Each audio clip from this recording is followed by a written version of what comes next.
GoCast no ar. Hoje para falar com Alex Leitão, que por 7 anos comandou o departamento de negócios e futebol do Orlando City e foi um dos responsáveis por elevar o nível da equipe na Major League Soccer, na época que o clube pertenceu ao brasileiro Flávio Augusto da Silva. O Alexandre também foi presidente da Octão do Brasil, uma empresa de marketing. E atualmente ele é lembrado sempre por alguns clubes brasileiros. Eu estou sempre aqui na área para saber o que está rolando de verdade nisso. Queremos saber tudo. Eu sou a jornalista Duda Strebe, está começando agora o GoCast, o podcast da GoManage, que fala de futebol de um jeito diferente. Você já se inscreveu no nosso canal? Estamos no YouTube como GoCast GoManage. Toda terça tem um episódio novinho para você. Confere lá. Antes de eu apresentar a minha turma, tem um recadinho para você. Você sabia que a GoManage tem um curso para quem deseja ingressar no mercado da bola? É o Mídia da Vitória. Os jornalistas Norton Capel e José Pedro Villa-Lobos apresentam o papel estratégico da mídia no clube de futebol. E como a comunicação exerce poder de influenciar comportamentos, decisões e sentimentos de torcedores e imprensa. Um excelente conteúdo para quem sonha em trabalhar no futebol além das 4 linhas. Acesse o link e garanta presença no Mídia da Vitória. Mídia da Vitória, aproveite o curso da GoManage. Tem código promocional, hein? Coloca lá, Mídia da Vitória, e garante um super desconto. Agora sim, cadê meu time? Quero ver. Luiz Henrique Nunes, CEO da GoManage. Tudo bem com você, Luiz? Tudo bem, Duda? Prazer. Tudo bem, Norton? Prazerzão aí receber Mr. Alex Leitão, como ele é conhecido nos Estados Unidos. Ele fez um baita trabalho, né? Norton Capel, jornalista. E agora sim, as boas-vindas ao Alex. Tudo bem com você? Tudo ótimo, Duda. Um prazer estar aqui com vocês. Que coisa legal. Agora vem cá, o que o futebol americano tem que a gente não tem? Fala aí pra gente. Olha, é uma situação interessante o projeto que a gente veio realizar nos Estados Unidos, né? Você imagina que há 8 anos atrás, quando tudo isso começou, futebol ainda não tinha o tamanho nem o conhecimento que possui hoje dentro do mercado. Eu costumo brincar que eu lembro quando a gente chegou no clube, a gente tinha que fazer um tutorial explicando que o futebol tem 2 tempos, depois dos primeiros 45 minutos as pessoas não precisam sair, etc. E ver a evolução que isso se deu a chegar aos tempos de hoje, onde eu acredito que a Liga está teve um crescimento bastante relevante, está conseguindo atrair talentos da América do Sul, já fazendo algumas pontes entre esses talentos da América do Sul com a Europa. Quer dizer, balançou de novo o mercado recentemente com a chegada do Lionel Messi. Tem um monte de coisas acontecendo que é fruto de um projeto pré-determinado lá atrás, onde a Liga segue à risca esse planejamento. Então é muito bacana quando eu lembro do que foi pensado e a estratégia que foi colocada para nós na época como possibilidade e ver isso exatamente dando os resultados. Então eu acho que o que o futebol dos Estados Unidos tem, que os outros talvez não tenham, eu acho que é um pouco disso, sabe? De pensar no produto. Quer dizer, evidentemente que cada um tem que olhar para o seu clube, tem que jogar no domingo, tem que buscar as vitórias, mas coletivamente, como é uma entidade única, os presidentes dos clubes, os donos dos clubes, eles pensam no produto e têm um pensamento de longo prazo e seguem o plano. Então é um pouco disso. Seguem o plano. Planejamento estratégico. Hein, Luiz Henrique? Isso te lembra alguma coisa? Pois é, sabia que a Duda, viu, Alex, ia me provocar, porque quase todo o programa eu falo sobre planejamento estratégico e eu sou empresário há 40 anos e eu defendo sempre que nós temos que ter um plano estratégico de longo prazo, sempre. A gente tem que saber o que a gente quer, para onde a gente quer ir, como que a gente vai, a gente tem que medir isso tudo, né? E a gente vê que aqui no Brasil, muitas vezes, isso é deixado absolutamente de lado e a gente vai do jeito que dá, né? A gente costuma dizer, né? Vou pegar esse gancho que você deixou aí penduradinho. A gente sempre fala, o americano sabe como fazer negócio, né? A gente vai a algum negócio nos Estados Unidos e olha aquilo tudo, o americano sabe como faz. E sabe mesmo, baseado nessas questões que tu colocou aí, de gestão profissional, de planejamento de longo prazo, sempre buscando engajamento, né? Focado nos fãs, esses modelos de eventos que são verdadeiros shows, né? Muito usando como modelo a NFL, que é um espetáculo fantástico. E tu dissesse, né? Você está aí nos Estados Unidos há 8 anos, né?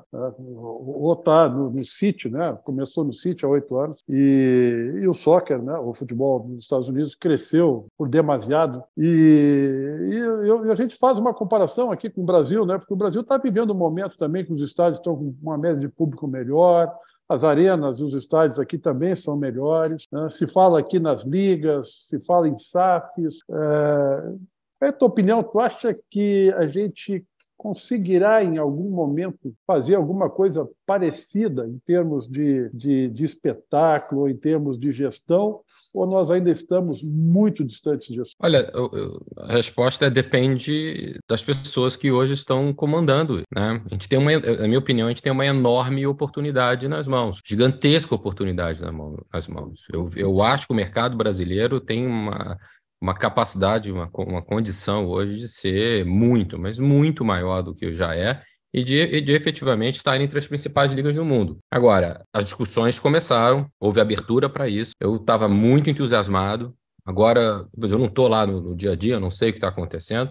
Agora, a pergunta é, existem lá personagens e pessoas que estão comandando essa conversa, e eu acho que essas pessoas precisam conversar entre si e entender como elas querem ficar para a história do futebol no Brasil, como aqueles que finalmente conseguiram estruturar um produto e crescer o futebol brasileiro, ou como aqueles que falharam com a maior oportunidade que o futebol brasileiro já teve. E aí passa pelo princípio de você olhar o produto, né? Governança, inovação, execução impecável, 3 pilares importantes, entender o seu fã, o que eles estão precisando, o americano faz muito isso, quais são os needs desses fãs, endereçar esses needs, né? Essas necessidades, essa procura, da forma como eles pensam e o futebol, porque eu não acho que esse estudo jamais foi feito aqui no Brasil, e entre nós aqui não é também uma questão de Brasil. Vou te dar um exemplo, tudo foi feito na MLS, está dando resultado agora, foi baseado num estudo que foi realizado em 2017 pelo Boston Consulting Group, um estudo extremamente profundo, né? E eu lembro que sentado no board da MLS tem presidentes e proprietários de clubes europeus. Hoje metade dos clubes da Premier League, os donos são americanos, e alguns deles também têm times na MLS. E o reporte deles que nem na Premier League um estudo desse foi feito. Então, mas a Premier League funciona, está dando certo, está indo muito bem, obrigado.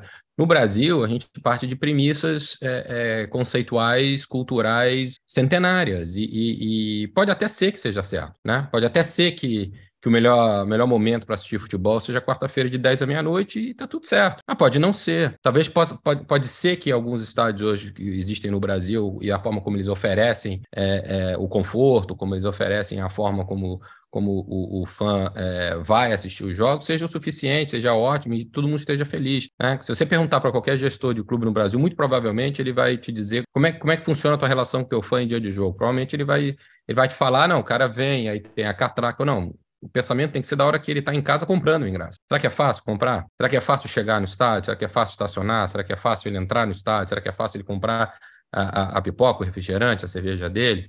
Como é que isso é feito no sentido de você, evidentemente, gerar linhas de receitas relevantes para o clube e também gerar conforto no fã, porque essas duas coisas juntas é que fazem com que cresça o negócio. Então, é esse conjunto de situações, na minha opinião, que precisavam ser discutidas, né?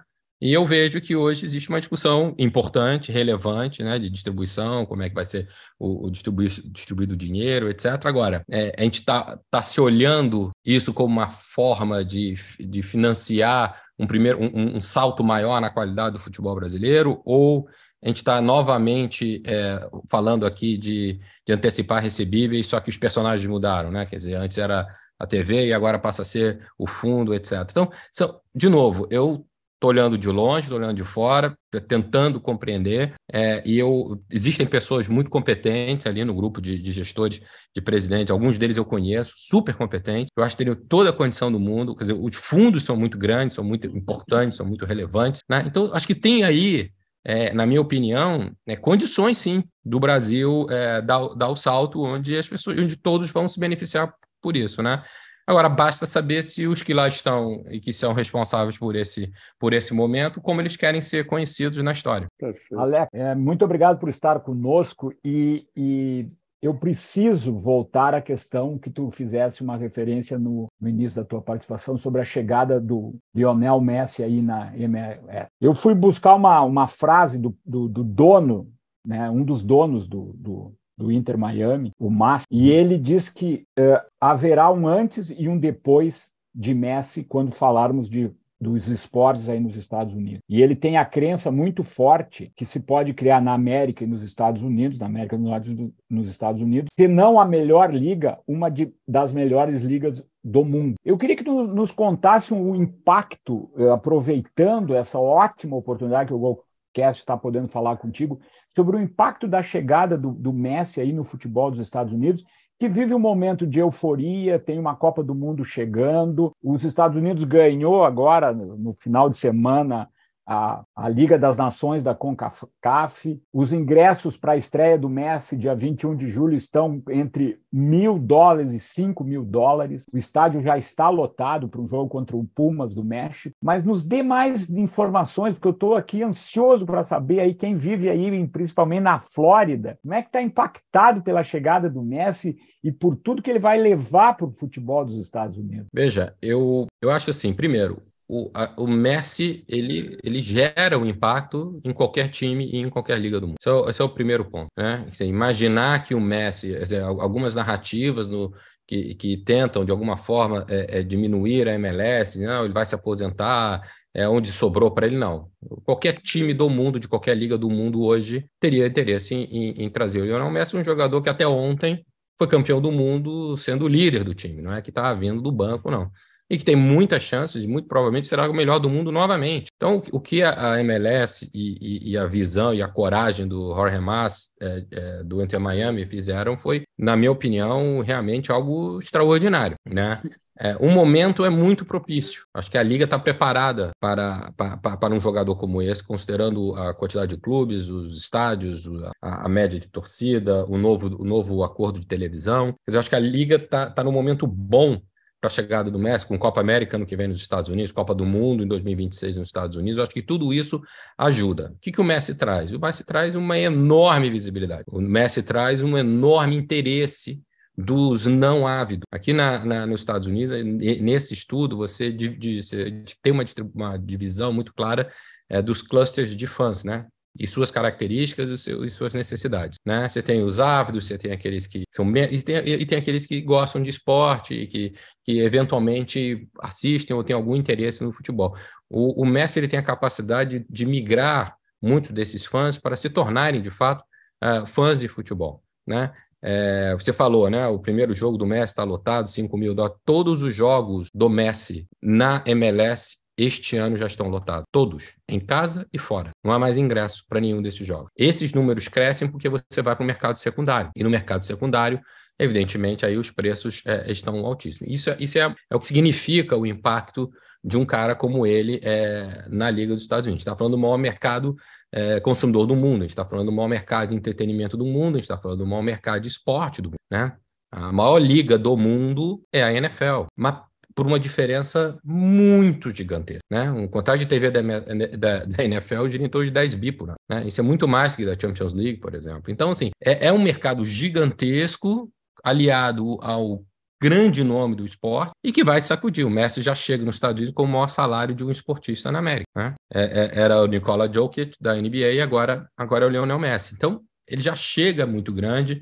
Ele já traz a MLS para um assunto onde ela não participava com muita frequência, né? Eu estou falando aí das grandes redes, em horários nobres, discutindo o esporte. Isso tudo vai gerar visibilidade. Agora, o que isso vai beneficiar para a MLS depende muito do que a MLS vai fazer a respeito dessa chegada. Qual é a estratégia que será desenhada do ponto de vista de não só gerar todo esse ganho nesse período pequeno que o Messi vai estar aqui na MLS, né? 2 anos e meio, podendo ser 3 anos e meio, mas o que vai acontecer depois disso? Qual é o ganho que esse tipo de vinda gera como impacto? Então, eu vi isso acontecer, assim, guardado algumas as proporções, mas quando a gente trouxe o Kaká, acontecia isso. A gente foi jogar no San José, eles tiraram o jogo do estádio do San José e levaram para o Levi Stadium, que é o estádio do San Francisco 49ers. Né? Por quê? Eu ia te perguntar isso. Foi em busca de visibilidade desse movimento, que teve a Marta também, né, que vocês levaram. Não, a estratégia do Kaká para o Orlando City foi um pouquinho diferente. Veja, a gente estava vindo para uma cidade, a gente escolheu Orlando porque na época era uma cidade, seria a primeira franquia da MLS em Southeast dos Estados Unidos, ou seja, de Nashville até Miami, não tinha nenhum time. Agora já tem Nashville, já tem Miami, já tem Atlanta, né? Tem Orlando, mas não existia time nenhum. A gente achou que ali era um lugar interessante para a gente trazer dentro de uma cidade onde só existia um outro time profissional de outra liga, que era da NBA, né? Uma concorrência menor, e evidentemente com o mercado que era um pouco menor, a questão de investimento inicial para trazer e fazer o barulho necessário para a gente crescer como negócio, na nossa opinião, seria mais efetivo do que ir para um centro talvez maior, como Atlanta e como Miami. Então, quando a gente chegou em Orlando, a gente verificou, dentro de uma pesquisa que a gente realizou, a gente foi entender o que é, como é que é, quem são, dentro do público que a gente está querendo atingir, como é que esses caras se relacionam com a cidade, com o esporte da cidade e também com o futebol, né? E a gente acabou observando que existia ali uma gama muito interessante de pessoas que moravam em Downtown Orlando, né? Que eram jovens dentro dessa faixa etária que a gente estava buscando, e que eles tinham um sentimento que aqui o americano tem uma expressão que chama de underdog, né? Aquele cara que sente, ok, eu estou aqui, mas o melhor nunca vem para cá, o principal jogador nunca está com a gente. E isso com base em algumas histórias que aconteceram no único time de liga profissional que existia na cidade, né? Então eles tiveram o primeiro pick uma vez da NBA, trouxeram o Shaquille O'Neal, acabou o contrato, o Shaquille foi para onde? Los Angeles. Aí eles tiveram outro primeiro pick também, do Dwight Howard, acabou o contrato, ele foi para onde? Los Angeles. E em free agent, simplesmente Orlando nunca conseguia trazer. Fora que também não tinha uma identidade com essas pessoas. O Orlando foi muito para uma linha do que como é conhecida a cidade de Orlando. Às vezes, você vê, os brasileiros falam muito, eles quase não falam tô indo para Orlando, né? Eles falam tô indo para Disney. Então, era uma base de fãs super interessante, jovem, tinha tudo a ver com futebol, mas que não tinha uma identidade. E a gente, enquanto esporte,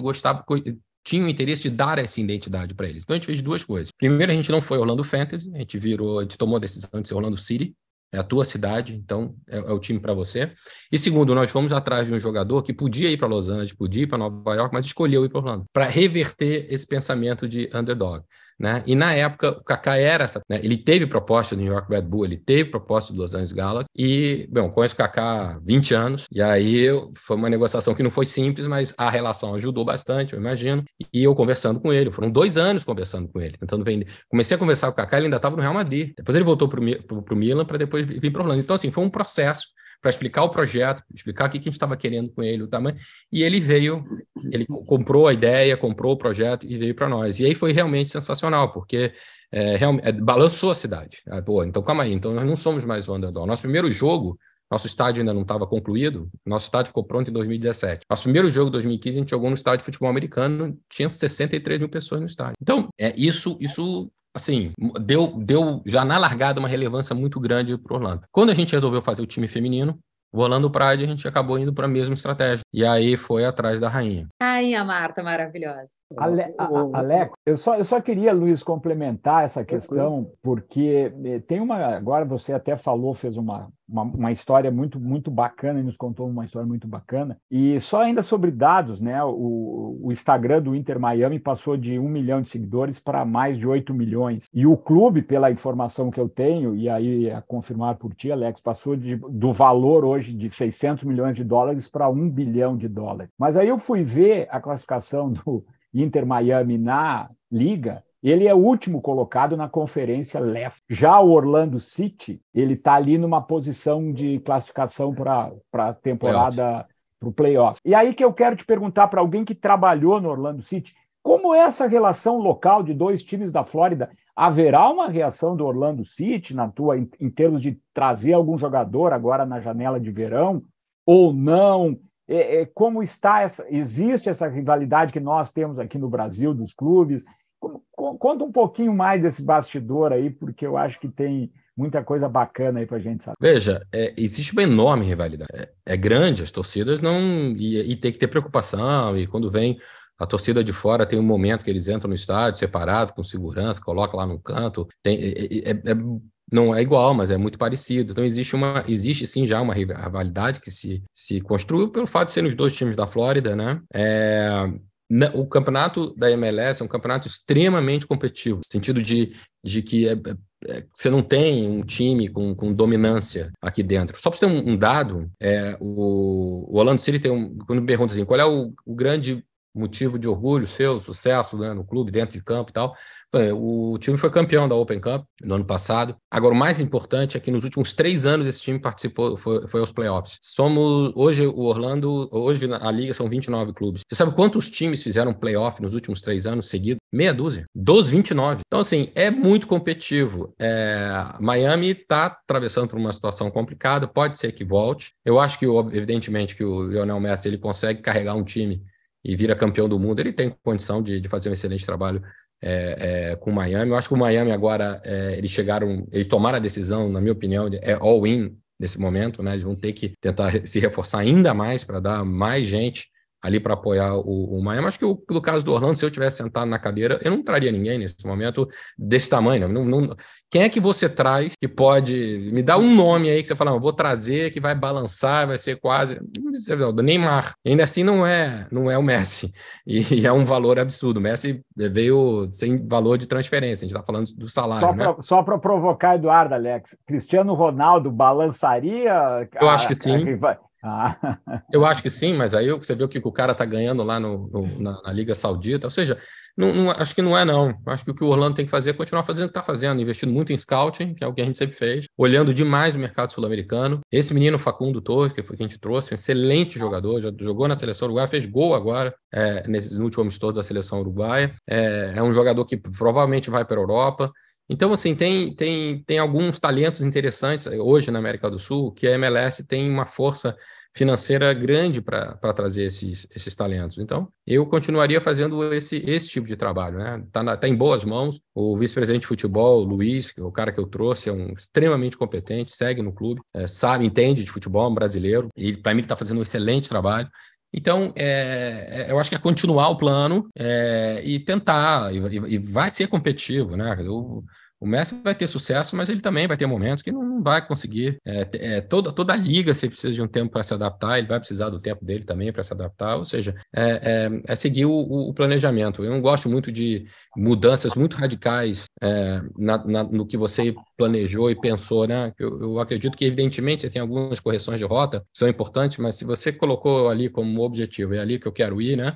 E se está funcionando, eu não é porque o Miami trouxe o Messi, larga tudo, bota um caminhão de dinheiro e tenta trazer um nome que não será o Messi, você jamais vai conseguir ali comparar, e no final das contas você vai estar saindo do teu planejamento original. O Duda, a resposta do Alex foi música, eu escutei como se ele estivesse cantando, né? É exatamente isso. Plano estratégico é isso. Você tem convicção, sentou, estudou, viu todos os prós, contras, ameaças, vantagens, segue e continua fazendo.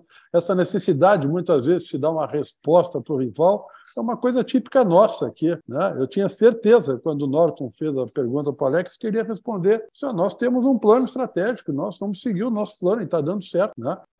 Perfeito. Ainda sobre essa questão que eu ia complementar, né? A gente sabe, né? Mesmo com todo o crescimento do soccer, do futebol aí, ele ainda não é o esporte mais popular nos Estados Unidos, né? Isso que eu falei ainda, né? Pode ser que venha a ser. Mas é óbvio, né? O Messi ele traz aí uma legião de fãs e traz todo o prestígio que ele tem como atleta, né? E é claro, isso vai impactar diretamente, como tu disseste, na popularidade, no interesse, maior visibilidade. Então, esse período todo que o Messi tem de contrato, que é de 2 anos e meio, podendo ser 3 anos e meio, tem tudo para dar certo, até porque ele está bem pensado, ele está bem planejado. E você falou também assim, o que é a MLS ou como será o futebol depois que se encerrar esse período. Eu acho que tem tudo, né? Não sei se tu concorda comigo, e é isso que eu te coloco, tem tudo para impactar também positivamente na questão de crescimento técnico dos clubes, de tornar um campeonato muito mais competitivo, de atrair outros jogadores, não outros Messi, mas também outros jogadores mais importantes. Se fala, inclusive, do Suárez, que tá no Sul, né? Outros investidores, patrocinadores. Quer dizer, uma coisa muito importante também, o interesse nos jovens, no futebol de base nos Estados Unidos, para que ele também evolua tecnicamente. Então, eu acho que durante o período do Messi aí vai haver um grande negócio, né, na questão de evolução e de interesse. E após, né, o encerramento a participação dele aí, o legado aí é técnico, aí é outra coisa. É um futebol que cresceu financeiramente, que cresceu tecnicamente, que está criando jogadores melhores para o futuro. Eu acho que esse legado é praticamente certo que vai ocorrer. Eu concordo, eu acho isso também. A grande questão é como é que a Liga está pensando hoje para os 5 anos depois que o Messi sair ou se aposentar.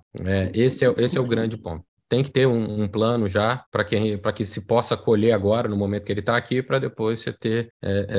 você possa plantar agora, no momento que ele está aqui, para depois poder colher os resultados lá na frente, depois que ele se retirar. A Liga está se organizando bastante nesse sentido. Já tem uma academia... um processo, as academias dentro dos times já são bastante relevantes no sentido de você desenvolver talentos e trazer esses talentos para dentro do time principal. Já existe hoje uma liga de times B de desenvolvimento que pertence à MLS e aos clubes, né? O Orlando City B, por exemplo, é um time de formação, né, que a gente procurava jogar com jogadores até 21 anos. Para você ter uma ideia, dentro do centro de treinamento do Orlando City tem um estádio para 5.000 lugares para o time B jogar, um campo perfeito, em condições, etc. E isso acontece em todos os outros clubes na Liga. Então isso também valoriza o desenvolvimento. Então tem uma série já tem algumas ações que foram definidas lá atrás, nesse planejamento que a gente estava falando de 2017, e que agora começa a aparecer e começa a te trazer resultados. De novo, o Messi vai atrair uma enormidade de atenção. E como é que você consegue, dentro dessa atenção, reter esses fãs para durante e depois que o Messi não estiver mais na liga? Alex, eu vou te fazer uma pergunta que, dentro de um contexto, eu queria te ouvir a opinião, porque eu acho importante, é uma das questões que talvez gere mais polêmica quando se fala na Liga de Futebol dos Estados Unidos. Nós recentemente entrevistamos aqui no Golcast o Renato Valentim, que é um brasileiro radicado na região de Boston, que fundou um clube, o Boston City, que tem uma subsidiária no Brasil, e discutindo com ele essa questão de rebaixamento, de ter as ligas separadas e fechadas, né? Ele falou: eu não tenho tanto dinheiro, não quero investir tanto para comprar uma franquia ou estar na MLS, mas eu quero dar o futebol para os torcedores de Boston que gostam do futebol. E nós também temos outro exemplo internacional, que são 2 atores de Hollywood que compraram lá o Wrexham na Inglaterra, e o que surpreendeu os atores americanos foi a meritocracia, que era a possibilidade do Wrexham subir, né, na Liga de Futebol inglesa, e eles conseguiram chegar, foi notícia mundial na 4ª divisão do futebol inglês, e eles têm um projeto de colocar o time lá do país de Gales em outras situações. Eu queria te ouvir, alguém que levou e ajudou a transformar o futebol nos Estados Unidos, qual é a tua opinião sobre esse ponto de não ter acesso, rebaixamento, a liga ser fechada? Qual é a tua visão? Então, veja, é simples, é um modelo que foi adotado nos Estados Unidos, até porque é o mesmo modelo que acontece em todas as outras ligas profissionais americanas, né? A NFL, a NBA, a Major League Baseball, a NHL, são todas da mesma forma, né? É uma entidade única, é um grupo fechado, no qual existe um investimento muito grande inicial para você entrar, né? E a partir dali você desenvolve o seu projeto, é dono da liga e faz o produto crescer, e dessa forma, de forma organizada, responsável, e é assim que o modelo foi desenvolvido nos Estados Unidos. Eu não vejo como isso mudar nesse momento, porque seria complicado a partir do momento que outros 30 efetivamente fizeram esse investimento, né? E o negócio está funcionando, está dando certo, está crescendo absurdamente. Se você pensar bem que quando o Flávio fez o investimento para para comprar essa franquia dentro da MLS, o investimento dele foi de $70 milhões, né? E agora a última franquia que entrou na liga foi de 320 milhões e estão falando que a próxima chegará perto de 500 milhões. Houve um crescimento. Então, assim, é fácil falar hoje que existem várias minor leagues nos Estados Unidos, né, USL, e tem outras também que mais regionais, querem se desenvolver com investimentos menores e ficam pleiteando o crescimento. O problema é que lá em 1996, quando a liga foi fundada, né? Tiveram 3, 4 empresários que resolveram botar grana e perderam muito no início e insistiram nisso para poder criar o modelo que hoje está. Depois que o modelo vira sucesso, todo mundo quer participar, mas não quer fazer o investimento que foi feito lá atrás. Então, assim, são realidades muito distintas.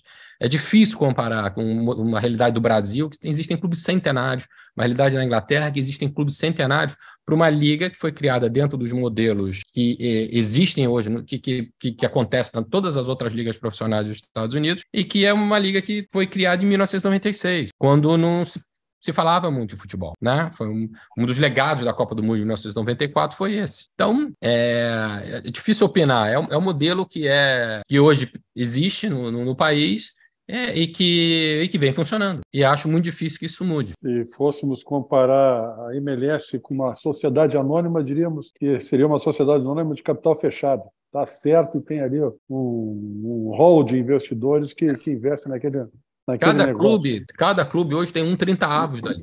Então, por exemplo, quando um Messi vem para a MLS, todo mundo fica feliz, porque todo mundo ganha, o produto cresce. Então, é um pouco do pensamento. E será que é isso que falta aqui para a gente também? Esse olhar maior de entender no entretenimento como um todo e não somente para o seu clube e para as suas individualidades? Porque a gente vê tanta disputa de beleza aqui no futebol brasileiro.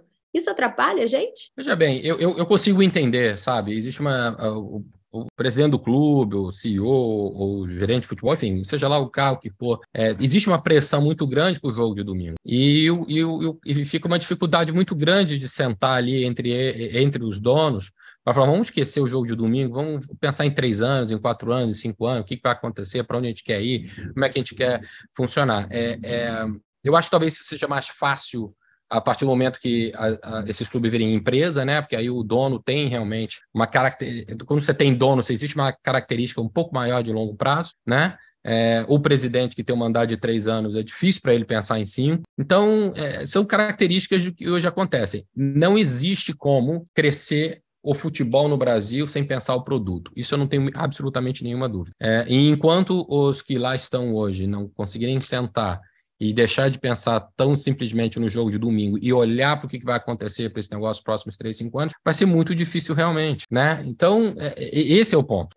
Mas aí é uma questão cultural que não é fácil, tanto não é fácil que a gente está vendo. Quer dizer, você tem a possibilidade da liga, se você falar com qualquer pessoa, todos vão dizer, pô, é ótimo, pô, não tem o que pensar, tem que avançar. Evidente, tem que crescer. Tanto é bom, tanto é grande, que você tem uma disputa de bancos e fundos e entidades financeiras interessadas em investir no negócio. Porque é bom, né? E por que não sai do papel? Não sai do papel porque é isso, porque o pensamento não está no produto, né? Eu não consegui ler em nenhuma matéria, absolutamente nenhuma matéria, desde que surgiu esse assunto da Liga, um pensamento de como é que eu cresço minhas linhas de receita, como é que vai funcionar. Eu sei que eles pensaram e desenharam algum tipo de governança, mas ninguém consegue ler.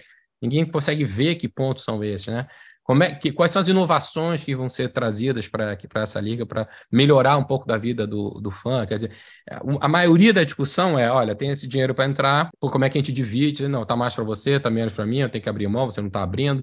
Puta, eu quero mais uma grana, minha grana não está legal, então eu vou pular de grupo, tal, etc. Então, é legítimo. Tá, o cara está sentado lá na cadeira, ele é o presidente do clube, ele tem que olhar pelos interesses do clube. Não estou aqui dizendo que não é legítimo, mas eu acho que vai ser cada vez mais difícil você desenvolver uma liga se não houver a figura da pessoa, de pelo menos uma pessoa ali dentro que seja um mediador para tentar fazer esse grupo todo pensar produto, né? E como não existe esse mediador, né? Existem simplesmente... agora são 2 blocos e alguns independentes. Eu acho que fica complicado, né? Muitos clubes ali que nem sabem exatamente qual é o verdadeiro potencial que essa liga pode ter, né? Até onde ela pode crescer, até onde ela pode chegar, quais são, sabe, o que acontece no mundo de melhores práticas para que você possa tentar trazer para o Brasil e efetivamente gerar novas linhas de receita. Quer dizer, como é que eu cresço o bolo e participo deste bolo? Essa conversa pode ser que esteja existindo, eu estou sendo leviano, mas eu não estou lá dentro, mas eu não leio isso, eu não consigo ouvir informações a respeito disso. O que eu escuto muito pô, calma aí, tem aqui um pingo, e como é que eu divido esse pingo? Eu sou conselheiro do Internacional, Alex, Esporte Clube Internacional de Porto Alegre, e eu assino embaixo o que tu acabaste de dizer aqui no Golcast. Não há nenhuma discussão sobre esses temas que tu apresentaste aqui e que seriam fundamentais para o futuro do futebol brasileiro. Não se discute isso, a discussão é anterior, a discussão ela é como pegar o dinheiro dos investidores, como transformá-lo e a briga de como repartir. Eu, na condição de conselheiro, fiz uma pergunta na última reunião do Conselho do Internacional exatamente sobre isso. Quanto o futebol brasileiro, se teria um estudo, uma vez que as duas ligas, as duas associações de clubes começaram a negociar, quanto o futebol brasileiro perderia se deixando de ter uma liga, uma verdadeira liga. Esse estudo não existe porque ninguém fez isso. Então, eu vou aqui tomar a liberdade de agora dar aqui a opinião e não fazer a pergunta. Eu assino embaixo o que tu acabaste de dizer. Desculpa, Luiz, passo a palavra para ti, mas eu achei importante, porque o Alex fez uma referência de que ele não está a par, mas eu acompanhei uma reunião e, infelizmente, tenho que dizer isso. Mas é perfeito, Norte, até ajuda, porque o Alex ele disse assim, não escutei, não li nenhuma discussão sobre como eu aumento a minha receita. Se o Alex me permite, Alex, eu acho que a discussão está sempre em como eu aumento a minha receita. Você não leu e não ouviu ninguém falar como aumentamos as nossas receitas. Ninguém pensa no todo ou na indústria, todo mundo pensa na minha receita. O meu clube é o maior, o meu clube tem mais torcida, eu sou mais aquilo, eu estou mais acostumado a receber tanto, é impensável que um clube não vá receber 10 vezes mais do que o outro lá, que tem menos tradição ou menos torcida. Isto é uma bobagem, né? Porque enquanto não crescer o bolo, como disseste, enquanto não melhorar a indústria como um todo, as receitas sempre serão limitadas. E de fato, é sempre para resolver uma urgência, para fechar um orçamento, ou porque precisa dar uma resposta, ou porque tem que trazer um jogador, ou por coisa parecida. A gente está muito distante disso. Deixa eu te colocar outra coisa, porque o Norton citou aí que ele é um dos... Eu também fui conselheiro do Inter por um bom tempo, e o Norton sempre foi um dos maiores quadros e melhores quadros que o Inter tem. É difícil não concordar com o Norton em quase todas as coisas, né? Eu fui deste mesmo clube, eu fui dirigente, né, por 2 anos, e eu tinha um projeto, né, que eu achava espetacular, né? Muito bem feito, não por mim sozinho, por minha equipe e por consultores, inclusive, de levar o clube para fora, de sair um pouco do Rio Grande do Sul, do Brasil, levar ele para fora, por mais difícil que isto seja hoje no Brasil, com os calendários que a gente tem, né? Mas os Estados Unidos, eles são o maior mercado consumidor do mundo. Mesmo que o soccer ainda não seja o mais popular, é lá ainda que a gente vai encontrar gente comprando, onde se vai se vender mais camiseta, mais boné, mais cachecol, né? Eu fiz um evento dentro de um shopping em Orlando e tiveram que chamar a polícia, porque era tanta gente na fila do lado de fora para comprar produtos do Internacional e cantando músicas do Inter, que os caras chamaram a polícia. Olha, está muito alto, muito barulhento, segura a onda, esse nós vamos ter que parar com a fila e deixar vocês lá fora, né? E era um projeto de 3 anos envolvendo prefeitos, secretários do esporte, de internacionalização, de levar o clube para os Estados Unidos, né?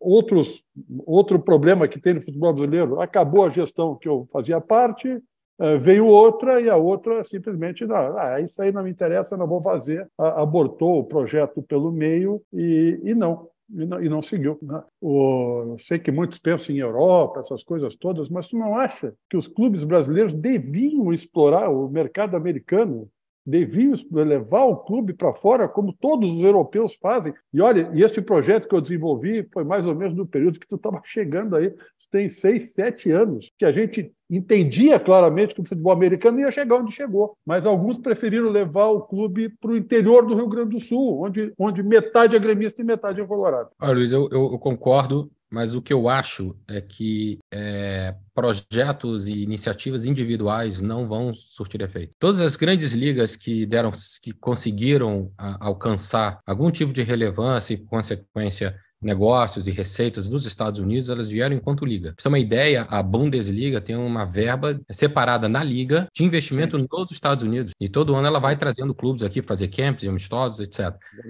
Então, talvez seja a liga que mais compra jogadores da MLS. Leva jogadores americanos. O Christian Pulisic, por exemplo, foi um exemplo. Esse menino lateral esquerdo do Bayern de Munique, o que jogava na MLS, e fugiu o nome. Foi para a Copa, um excelente lateral esquerdo. Alphonso Davies. Também saiu da MLS, foi para a Alemanha. E isso não é por acaso, isso já é um trabalho que a Liga faz nos Estados Unidos há muito tempo, né? Os Estados Unidos, a Premier League tem o seu maior contrato de televisão fora da Inglaterra nos Estados Unidos. Eles também fazem uma série de eventos e ações e vão intercalando os clubes, né? E já mandou o Tottenham, já mandou o Arsenal, já mandou o Chelsea, eles vão mandando os clubes para os Estados Unidos fazerem também essas clínicas, esses amistosos, e também já começa a fazer um trabalho de aquisição, de compra de jogadores, que aí você cria realmente, né? Você constrói essa ponte entre os mercados. Mas, de novo, são iniciativas do produto, né? De uma coisa, você vende o futebol na Inglaterra, você vende o futebol da Alemanha, né? No Brasil, o que acontece? Alguns clubes são convidados a jogar em alguns amistosos, o que é difícil, porque às vezes não tem data, e eles fazem ações isoladas. Quer dizer, o Internacional fez lá uma ação isolada. Já veio aqui, na minha época de Orlando City, a gente jogou contra o Fluminense, a gente jogou contra o Bahia, a gente jogou contra a Ponte Preta, a gente jogou...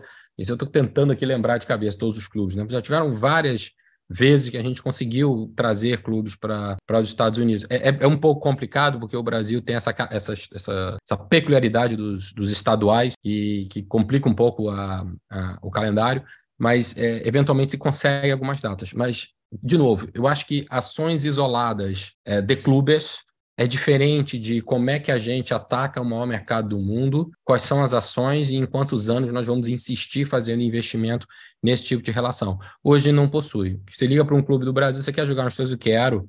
Você tem que me pagar, esse é o FII, essa é a passagem, isso aqui custa... No final das contas, o cara está vendendo um negócio. Ok, eu entendo, às vezes é a forma como ele imagina que tem que ser feito, está tudo certo. Mas eu acho que o Campeonato Brasileiro e os clubes do Brasil ainda não estão nesse momento, né? É ao contrário, a Bundesliga passou muito tempo ao contrário, botando dinheiro para agora colher os frutos desse investimento. Então, eu acho que é fundamental que exista, assim, de novo, mas aí volta toda aquela nossa conversa, né? E tem um produto? Hoje não tem um produto, né? O Campeonato Brasileiro, o Brasileirão, o americano não sabe nem falar. O europeu não sabe falar Brasileirão. Sei lá como é que fala, não tem nem nome. Não existe um pensamento em torno de... Começa por aí, tudo. Como é que a gente empacota isso? Itaquerão, como é que empacota? Como é que isso vira produto? Como é que isso funciona? Não existe. E isso é um problema. E eu acho, sim, concordo com vocês, que o Estados Unidos precisa ser olhado. É só fazer uma pesquisa muito simples. Onde se vende mais chuteira no mundo? Hoje, não é daqui a 10 anos. Nos Estados Unidos. Nos Estados Unidos. Onde se vende mais bola, onde se vende mais caneleira, onde se vende mais meião. É tudo aqui. Começa a Copa do Mundo, onde se vende mais ingressos. É aqui. Então, assim, já é o maior mercado do mundo do futebol. Já é. Por que a Adidas participou na vinda do Messi para os Estados Unidos? Financeiramente. Ajudou. Você vê que coisa interessante. Tanto a Adidas como a Apple são parceiros da Liga. Ajudaram financeiramente a trazer o Messi para os Estados Unidos. Você pergunta se algum outro clube da Liga se opôs a isso. Que um parceiro deles ajudasse um outro clube a trazer um grande jogador. Nenhum. Pelo contrário, não ajuda. Queremos que ajude. Aí chega o Messi. Aí o que acontece? Os caras lotam todos os seus jogos em casa contra o Inter de Milão, contra o Inter de Miami, né? O threshold, que seria o mínimo garantido de visualizações dentro da plataforma da Apple dos jogos da MLS.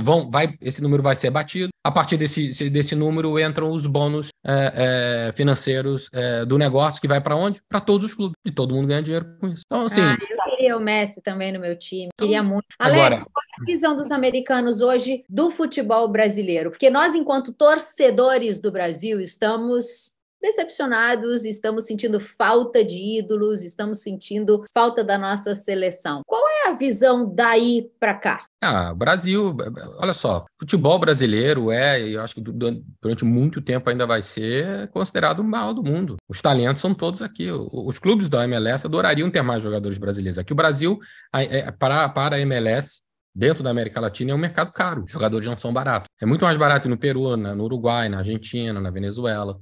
né? Se compra com valores um pouco menores. Agora, é evidente, assim, o que a seleção brasileira fez pelo futebol brasileiro, isso é gigantesco, né? Agora, mas é um ato único, né? Aparentemente é o único, é quem ainda consegue desenvolver algum trabalho no sentido de melhorar a imagem feita por esses jogadores. Não só a seleção brasileira, mas também os jogadores brasileiros tendo sucesso na Europa. Você não acha que está no caminho contrário agora? Está desfazendo a imagem? Porque a seleção brasileira não ganha de absolutamente ninguém. Nenhuma seleção europeia de maior prestígio perde para o Brasil. O Brasil não consegue ganhar de Senegal, do Marrocos, de Camarões. O Brasil é desclassificado por Israel no Sub-20. O Brasil não passa de umas quartas de final da Copa do Mundo. Eu acho que essa imagem vai demorar um pouco ainda para ser desmanchada, mas está indo bem. Eu acho que segue muito forte, né? Segue, lógico. Eu acho que segue muito forte. Eu entendo que o momento tá complicado, né? A ausência de treinadores, tudo, mas eu acho que eles têm um plano para isso. Eu imagino que devam ter um plano para isso. Eu acho que a gente perdeu para Senegal, mas também assim, ninguém estava ligando para esse amistoso, né? É um amistoso absurdo, no meio das férias, os caras estão de férias e voltam, joga, para que fazer isso? Só que aí vai lá e perde, né? Aí, não, perdeu, né? Você não estava ligando, por que liga quando perde, né?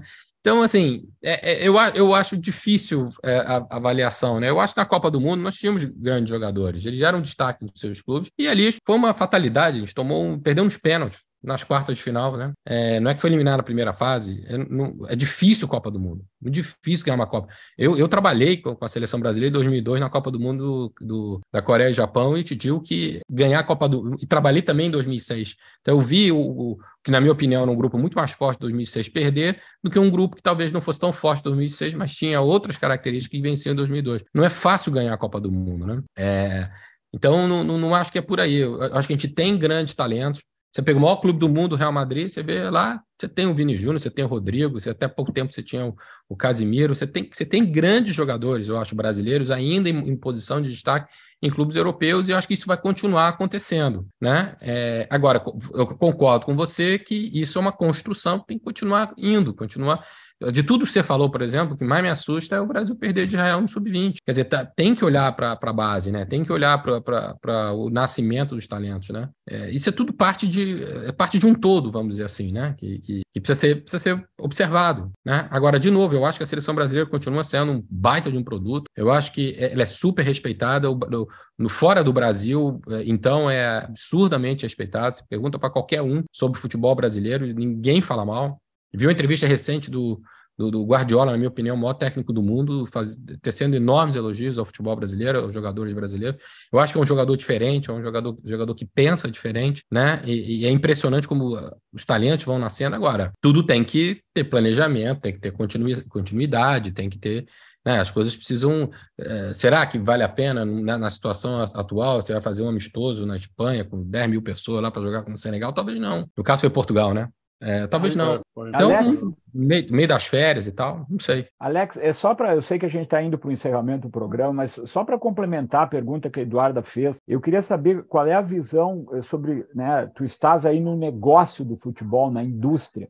O Fundo 777 hoje está no Vasco, sofrendo aqui na SAF do Vasco, toda essa realidade brasileira, e o Serengeti é um fundo americano, norte-americano, que também está tentando comprar 20% do futuro direito de transmissão da Liga Futebol Forte. Qual é a visão sobre o negócio, não fora das quatro linhas, o negócio no futebol brasileiro, na visão dos empresários e dos investidores dos Estados Unidos? Olha, hoje tem muita atenção. Surgiu muita... A quantidade de pessoas que já me ligaram. Enfim, eu estou agora conversando com muita gente, muitas possibilidades. Meu período aí de descanso acabou, vou certamente estar retornando. Então, eu tenho ouvido muitas conversas, e muitas em função disso, né? São investidores americanos olhando para o futebol brasileiro. O que ainda impede de mais investidores americanos ou mais investidores internacionais chegarem no Brasil a gente ver para onde vai caminhar essa questão da Liga. Se já existisse a Liga, certamente a injeção de capital no Brasil dentro das SAF seria muito grande. É muito importante as pessoas entenderem o seguinte: quando você pensa em SAF, né? Você sempre pensa em controle, o cara vem, comprou meu time, vendi meu time. Não necessariamente, existem vários modelos, né? O Bayern de Munique é uma SAF, né? E não tem dono, né? Pelo menos majoritário. Então, eu acho que cada clube tem que procurar o seu modelo, né? Agora, você pergunta para mim se é a favor das SAFs, eu sou porque qualquer que seja o modelo relacionado a uma SAF, isso pressupõe governança, e acho que governança é um negócio importante para o futebol brasileiro. Então, nesse momento, eu acho que existe ainda um pouquinho de dúvida, sabe, sobre as minhas seguranças jurídicas no sentido de investimento, e para onde vai o futebol brasileiro, em termos de liga, não é liga, são blocos comerciais separados, continua a CBF organizando. Aí existe ainda um pouco de dúvida com relação a isso, mas eu acho que cada vez mais investidores estrangeiros, e principalmente americanos, o americano está comprando tudo, né? Metade dos times da Premier League é de americano, no Milan, na Itália, de americano, você vai na França, já tem uma série de clubes lá. Então eu acho que os americanos estão fazendo esse tipo de investimento, eles entendem e gostam do investimento em esporte, e eu acho que o Brasil hoje é um atrativo gigantesco, né? Então eu te falo com toda sinceridade, não tem uma semana que alguém não me ligue perguntando o que você acha, qual seria o clube, como é que a gente deve fazer, e isso é algo que me atrai um pouco. Eu tenho tido algumas conversas bem interessantes nesse sentido. Eu acho que o interesse existe, poderia estar sendo muito melhor, muito mais rápido, mas eu acho que isso é um caminho sem volta. Eu acho que a gente vai ver cada vez mais clubes tendo essa injeção de capital e de investimento, e aí traz profissionalismo, governança. Agora, de novo, torcida brasileira, não acontece em 6 meses, não é assim que funciona. Né? O que está acontecendo com o Vasco, eu tenho acompanhado, é uma loucura, né? O nível para onde subiu o nível de pressão, né? Então, eu acho que cada clube vai acabar buscando o seu modelo, que funciona para um, não funciona para o outro. Né? Por exemplo, que funciona para os clubes, vocês são todos, vi que a maioria é gaúcha, né? Eu adoro futebol gaúcho, eu acho o Inter e o Grêmio 2 baita clubes. Talvez são clubes que tenham outro modelo, vamos dizer assim, diferente do que aconteceu com o Vasco, ou com o Cruzeiro, ou com o Botafogo, né? Agora com o Coritiba, que é uma turma super séria, né? Primeiro private equity fund do Brasil a fazer um investimento no futebol, acho isso super relevante. Tínhamos que estar falando muito disso, né? Uma turma muito boa que fez esse movimento, conheço o pessoal lá. Então, eu gosto do movimento, eu acho que vai crescer cada vez mais, e entendo que se tivesse já dentro de um guarda-chuva de liga, com todas as governanças bonitinhas, organizadas, esse nível de investimento seria muito maior, mais rápido. O nome do Alex já teve ventilado aqui no Grêmio, que eu lembro, mas agora parece que está brilhando uma estrela solitária, não sei, é o que eu estou sabendo por aqui. Nada certo, Alex? Duda, o Alex diz no seu LinkedIn que ele é um free agent, looking for a new adventure. Né? Mas ele já disse que a gente tem que saber o que esse agente independente que está em busca de novas aventuras, que aventura ele está buscando. Olha, eu brinco muito, né, de que eu sou péssimo de LinkedIn, né? Todo mundo fala, você tem que ser melhor, mais ativo. Eu falo, gente, eu acho que eu sou meio old school, né? Botei lá alguma coisa nesse sentido, mas veja, eu estou hoje conversando bastante, e eu estou numa posição da minha vida, graças a Deus, que eu posso estar escolhendo e estar indo, e com liberdade. Minhas filhas já estão na faculdade, aqui nos Estados Unidos, eu tenho liberdade para ficar aqui, ou para ir para a Europa, ou para ir para o Brasil. Eu estou olhando muita coisa. Assim, que bom, né? Eu acho que eu fiz um bom trabalho ao longo da minha carreira, e que clubes no Brasil que eu tenho o maior respeito tiveram interesse. De fato, eu tive algumas conversas, né? Você pontuou 2 clubes aí que eu conversei a respeito. O Botafogo acabou não funcionando muito, nem para mim, eu acho que também não para eles, a gente não chegou a ter nenhum acordo. O Grêmio é diferente, porque o Grêmio, de fato, eu fui até Porto Alegre, eu gostei muito da proposta do projeto do Dorico. Agora, não podia existir nada, nem tinha como existir nada, porque ele era um candidato a presidente do clube, quer dizer, não seria correto da minha parte, nem ele queria, né? Um cara extremamente correto, que a gente pudesse estar falando em conjecturas antes do processo eleitoral, respeitando, claramente, evidentemente, o processo eleitoral e o candidato que acabou se tornando vencedor, que foi o Guerra. Tinha que respeitar, né, as pessoas. Então, por isso que também não se falou muito, mas o Grêmio, sim, foi um projeto que eu tive muito interesse, porque eu entendi um pouco quais são os problemas, e eu tinha algumas ideias, eu botei no papel algumas ideias de como é que se poderia resolver esses problemas. E eu acho que, de fato, tem como o Grêmio se tornar ou ficar maior do que já é, enfim. Mas tá indo bem, né? Tá ganhando seus jogos, né? Trouxe grandes jogadores e a coisa tá avançando. Eu acho que o Rio Grande do Sul é um caso um pouquinho à parte, né? Que são clubes que estão muito bem estruturados, né? Em termos de infraestrutura, coisa que é difícil você tem clubes enormes no Brasil que não possuem. No caso dos clubes do Rio Grande do Sul, já possuem seus estádios, você tem centro de treinamento, você tem problemas que não são difíceis de solucionar, né? E eu preciso de muito trabalho, mas eu acredito piamente que tem como solucionar. Então, assim, eu tenho sim conversado, você colocou 2 nomes aí que de fato aconteceram, um mais profundamente, o outro não, foi uma sondagem, mas conversas não avançaram. E eu tô, assim, volta e meia alguém fala alguma coisa realmente, mas no momento eu sigo conversando. O Norton, de conhecer o nosso Inter aqui, hein? Por favor, Norton, em Norton, a gente não torce contra, né, cara? Mas, de certa forma, desculpa, Alex, que bom que acabou ganhando guerra. Imagina o trabalho que esse cara, como CEO do Grêmio, ia nos dar, cara.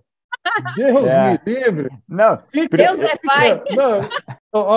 E para dizer que eu estou falando do Grêmio, não tem nada do Grêmio, eu disse lá no comecinho do nosso programa, o que tu vai fazer no Brasil? Fica aí, cara, não te mete com esse troço de Grêmio, nem de nada.